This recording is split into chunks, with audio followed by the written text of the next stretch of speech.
to Healthcare du Jour, where we dish up and digest the latest in healthcare. For the next 30 minutes, sit back as we bring you insight, commentary, and discussion on trending topics to the table, all expertly served up by our host and his guests. Now here's your host, Matt Fisher. Welcome back, and thank you for joining as we dive into the hottest topics in healthcare. I'm your host, Matt Fisher. On the menu today is Ali Morin, Chief Nursing Informatics Officer at symplr. Ali, welcome to the show.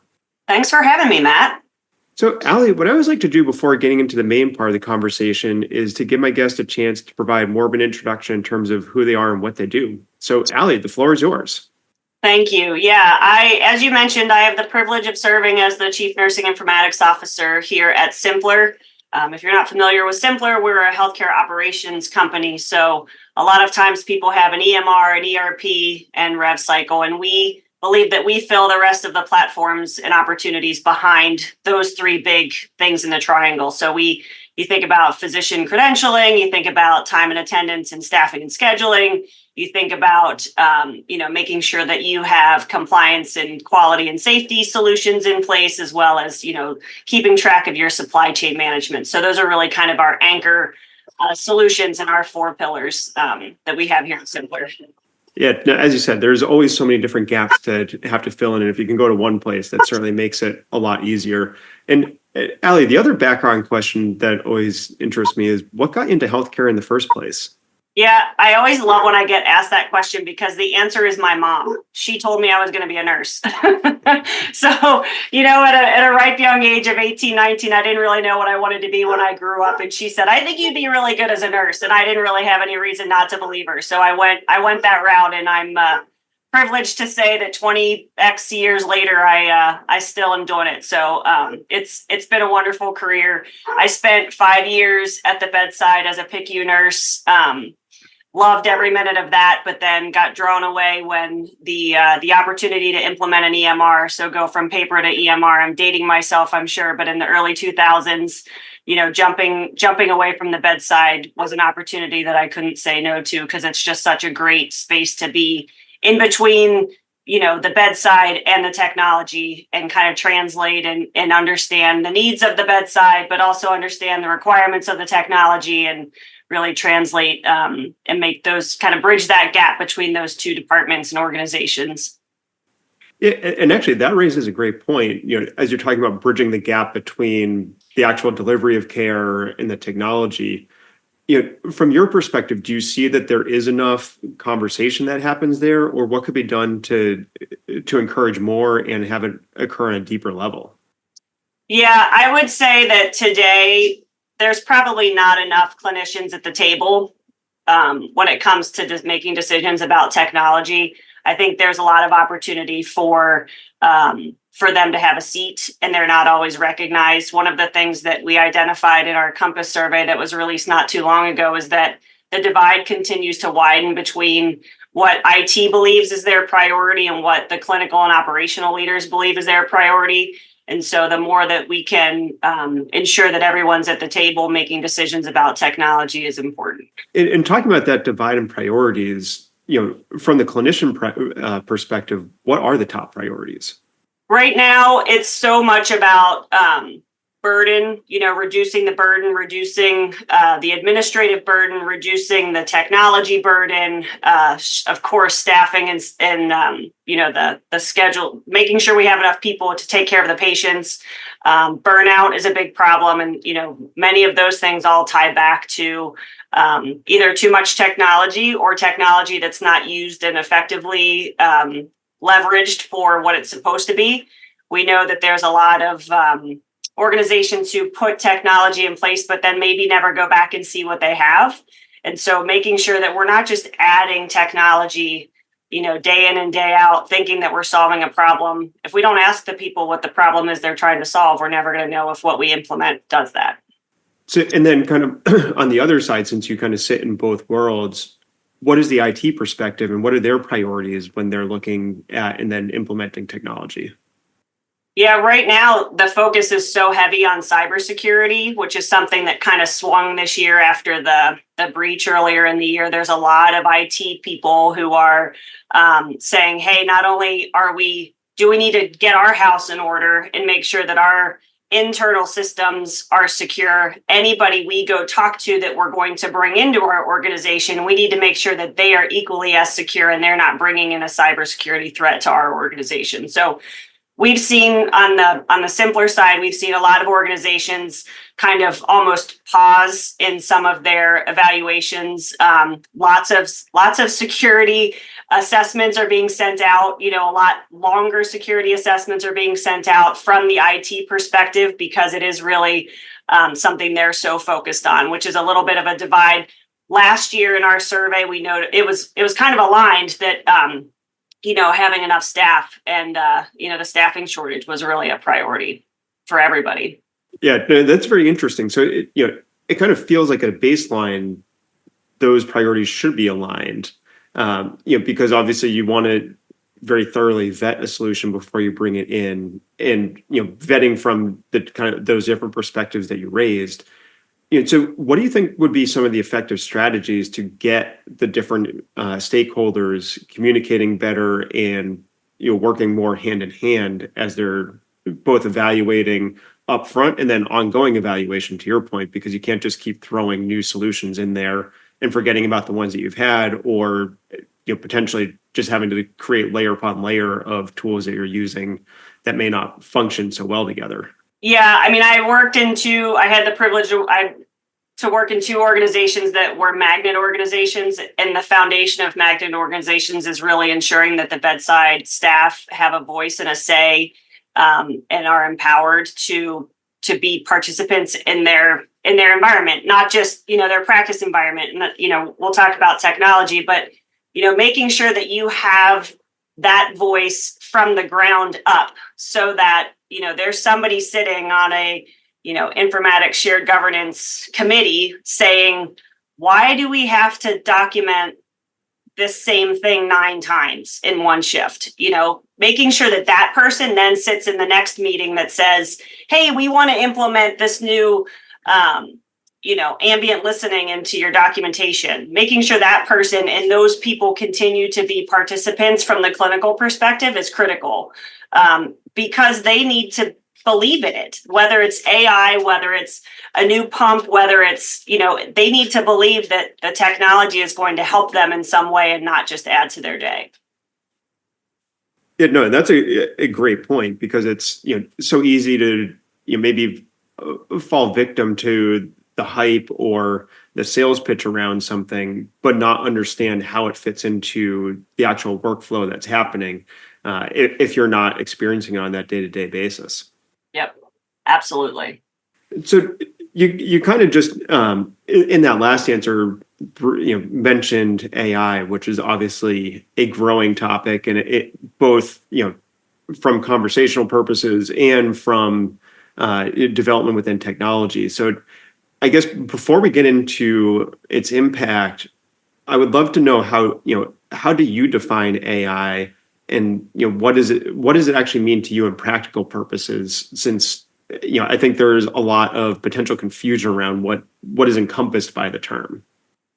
Yeah, it's interesting. So we launched our we call it authentic intelligence here at symplr. It's not just artificial, and we believe wholeheartedly that authentic intelligence really is going to decrease that administrative burden. When we started this project, we went back and looked at a lot of our existing products, and we realized that we already have a level of AI across a lot of our products. Is it Gen AI? No, but we had a lot of machine learning. We had workflows that were enabled by, quote unquote AI tools.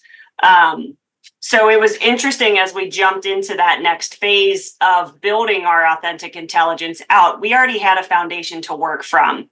So we've been able to elevate our products already from an existing perspective. So that's what we consider. That's what we define. Of course, it's Gen AI. Of course, it's ML. Of course, it's all those catchy words that are out there. But to us, it is about leveraging the tools to reduce the administrative burden that is on, whether it's a scheduler, whether it's a credentialer, whether it's someone trying to research a use case for a new product in our Haze solution. we have a lot of belief. In fact, we're bullish enough to say that we believe we can reduce the administrative burden on a nurse manager's scheduling workflow by 40 to 50% once we are fully implemented with our balancing schedule workflows. Yeah, and it sounds like you're focused on, I think, as you said, reducing the administrative burden. So it, which kind of takes you out of that hype cycle. And it sounds like you're really honing in on a practical use case, and one where it's providing an extension of the capabilities of an individual, as opposed to kind of, that, again, the hype where there's a concern around it's a replacement, or it's exercising, the tool is exercising judgment that's akin to what a professional would be doing. Exactly. We of course are reading all the same articles you're referencing, where there's concern about it's going to take our already our lean nurses and get rid of them, perhaps, or it's going to take the compassion out of the care delivery. That's absolutely not the way we're approaching it. We are approaching it as an additive aid to reduce, take some of those steps out, and we're being very thoughtful. A fast follower, as our chief product officer would describe it, in the way of AI. So we are really making sure that we are being thoughtful. We are evaluating. We're getting feedback from our customers. We're doing roundtables, we're doing webinars, we're doing lots of ways to understand from our customers, are we headed in the right direction? Because doesn't take long to figure out how many technologies are out in the marketplace today that say AI in healthcare, right? Is it working for them? Are they getting the benefit out of it? I think the jury's still out on a lot of them. And I think we want to be the one that they say, you know what, this did help me. And then we can build on it from that first or second step of an iteration, and not just say, whole hog, turn this on today, it's going to make your life better.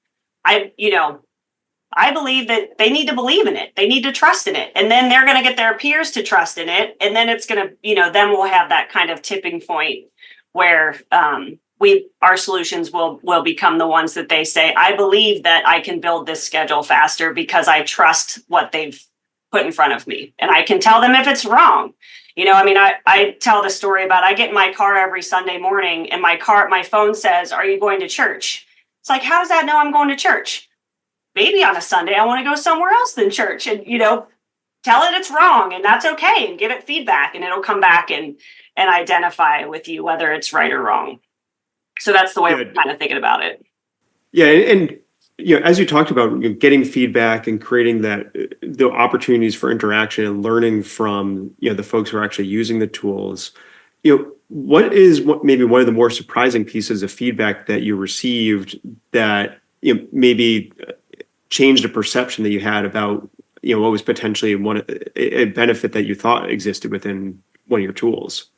Yeah, we're going down one completely different path for our workforce solution for AI, and we're going to do it eventually. So I'm not going to tell you what it was, but we were going down one route, and we were talking to our customers, and they're like, our biggest pain point is that our nurse managers are spending, AONL research says nurse managers spend 60 to 80% of their time dealing with schedules. Think about if you could give that nurse manager just an hour a week for her to go work on, her staff and growing her staff and, spending time finding out what their problems are and listening and visiting with patients. So, we thought we were going the right way. And our customers said, if you can make it easier for them in this particular phase of the scheduling process, that would save them the most time. And so we went back to our product team, who's fantastic. And they said, let's dig in and figure out how we solve that problem instead. First, because again, back to building trust and building belief that what we're doing is helping them. Yeah. And that's, I think that's a great insight, because as you said, it's, you didn't want to go into the specifics because it sounds like you'll get to, pursuing the road that you were doing initially. But it's, I think as you were then describing about the prioritization, and unless you're kind of the boots on the ground that you're talking about earlier, you might not appreciate what is going to have the biggest impact right away. Yeah. And for those of you just joining, I'm talking with Ali Morin from symplr, and we're talking about, how AI is developing and what those tools can offer. And Ali, kind of thinking again about that, the customer feedback and the customer perspectives. Kind of getting back to the beginning part of the conversation, how are you ensuring that as you're having those discussions, you're actually hearing from their clinical teams? Because I think part of what we were talking about earlier is we are seeing that divide between the clinical team and the IT department, and being able to interact with both on the outside must also have its challenges. Yeah, we're really working with our customers. When we continue to talk to them and bring them as we're building AI throughout the process, we continue to have our user research team engaged with them and going out and talking to them and making sure that as we're iterating on AI, whether it's in the workforce solution, our Hays solution, any of our solutions, we're really continuing to get that feedback.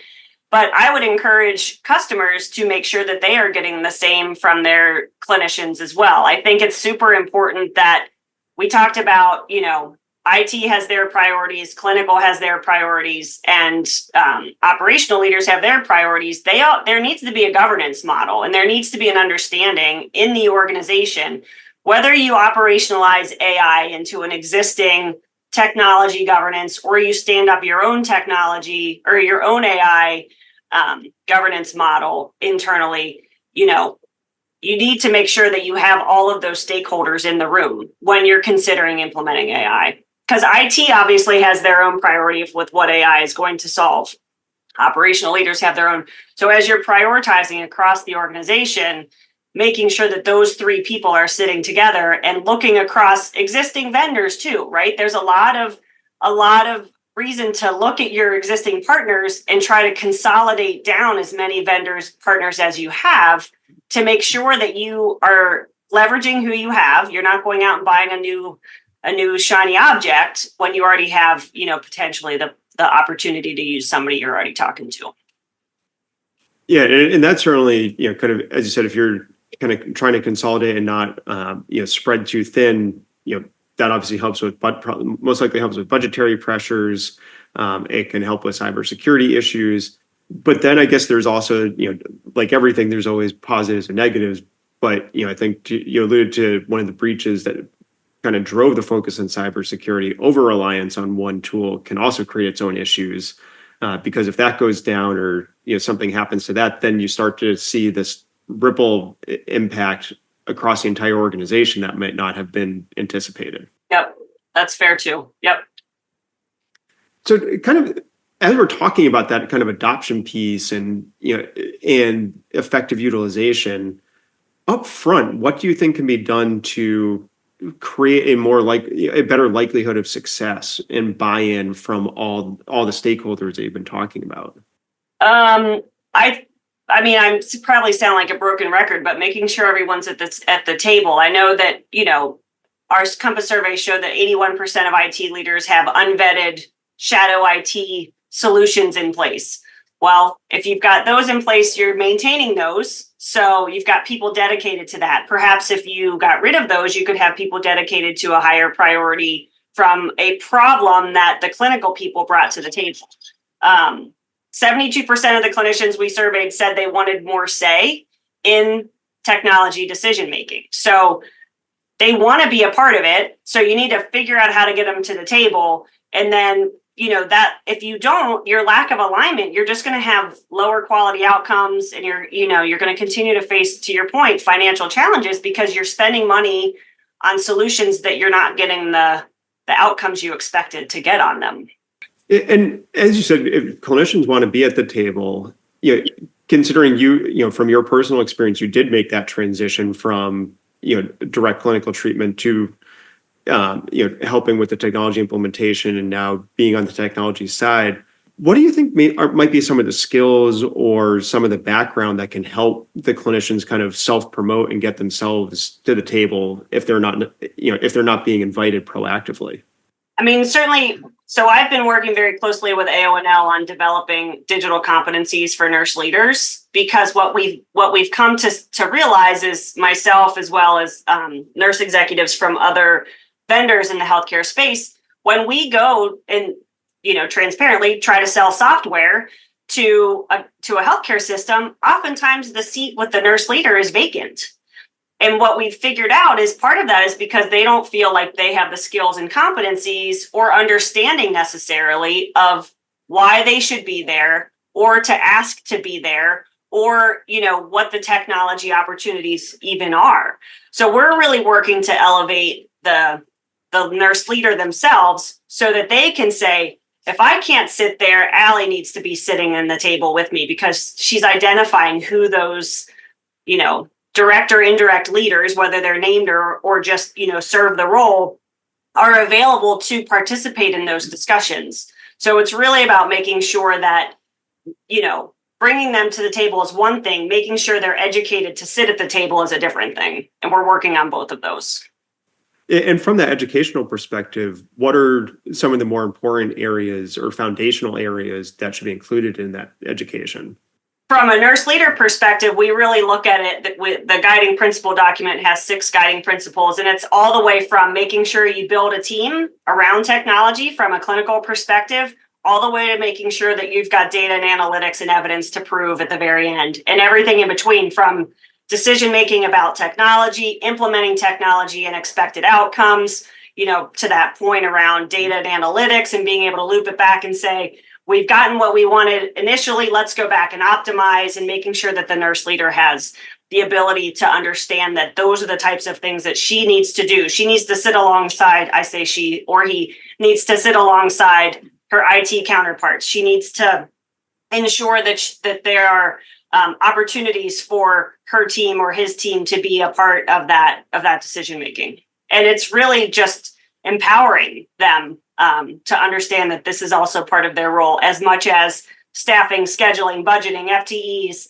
safe care, clinical outcomes, all the things that they also have to deal with. But technology is one of the things. And I think I remember a statistic that said technology is the number 3 reason why people want to leave the bedside, because there's too much of it. 1 and 2 are staffing and burnout.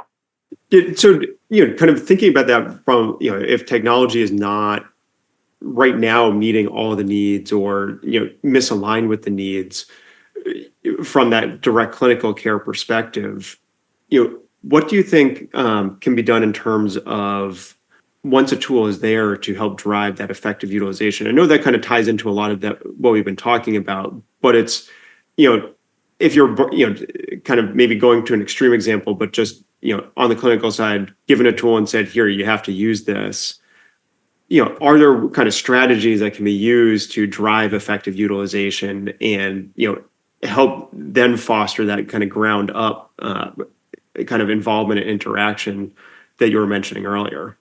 Yeah, it starts with identifying the problem the technology is going to solve. So making sure that as you implement, you say, we're going to implement this new software, and here's the problem we identified, validate that the problem is correct. Here's the problem it's going to solve. Here's IT's solution that we've agreed upon. So it's important to know that there was a clinical voice at the table when the technology was selected. And then as you implement, you go through and say, these were the outcomes we expected, right? What are the KPIs to the implementation, and making sure that those are being met. And then, just like we were talking about with AI, it's kind of like if I can prove that this little thing has made my life easier, then I'm going to believe in it and I'm going to trust it. I've been on the receiving end and the delivery end of, hey, here's this new technology, go use it. What's in it for me, right? Like, what is this just another thing I have to do in my day? Or if I understand that this new thing is because we had a problem with falls, we had a problem with alarms, we had a problem with, fill in the blank. Oh, okay. So it's going to reduce that. So it might be a little more work on me, but in the end, it's because we need to improve upon this, particular outcome. Then I get it. Yeah. And kind of building off of that idea, kind of where do you see maybe some untapped areas of, bedside or clinical problems that aren't being sufficiently addressed right now and can, might be, ripe for that type of development and that type of interaction as we continue to progress with technology hopefully actually starting to meet more of the promise that it's been sold to satisfy. Yeah, there's so many things in and out of the day in the life of the bedside clinician, the day in the life of the bedside physician, the day in the life of the manager. I think if you ask them, it is just, I spend over an hour of time a day doing these administrative tasks, whether they're administrative tasks in the EMR, whether they're administrative tasks in documentation around, patient safety events. I think there's a ton of untapped opportunity in just, it doesn't have to be big, shiny, and sexy. It's just the little things that you can peel away, and connecting those solutions together so that it's less logins, it's less, it's more connected, it's less times I have to be in and out of a computer, because that takes away from what I ultimately went to, be a nurse or be a manager or be a doctor to do is take care of patients, not spend time, on a computer. Yeah, no, and I really like that point. As you said, it's about building up and tackling the small things. It doesn't always have to be going after, that headline or something that's going to grab a lot of attention, because oftentimes that can also create the higher likelihood of failure, because you're not addressing the kind of the individual pieces that lead to that big problem. Yeah. But Ali, believe it or not, we're already almost out of time. So I'm going to close with, kind of one kind of broad final question, which is, what is your bold prediction for, how AI might shake up healthcare in the coming year? The good news is healthcare is ready for a shakeup. I think anybody who's been in healthcare for any period of time acknowledges the fact that healthcare could use some shakeup. Personal experience, my father was in the hospital not too long ago, and my goodness, it was a short stay, and I was sitting there alongside of him most of the time. And gosh, there are a lot of opportunities where we can make things better, both on the patient side as well as the clinician side. I think that a year from now, we're still going to see a lot of new people entering into the AI and healthcare category. But I think also, based on what our Compass survey identified, we're going to see a lot of our customers consolidating their vendor choices, leaning into their existing partnerships, and looking for more of a consolidated back office vendor of choice. And we believe that we're that partner for them from both an AI perspective as well as from a seamless integration across a lot of solutions perspective. Well, Ali, I think you're right. I think a shakeup is, probably well overdue, and hopefully we'll see some of those predictions come true. But as I said, believe it or not, we are already out of time. So I want to thank my guest, Ali Morin, for a great conversation today. Thank you, Matt. It was great to be here. And thank you to everyone listening. Keep the dialogue going and connect with me at #HCDEJURE. I'm Matt Fisher. Until next time.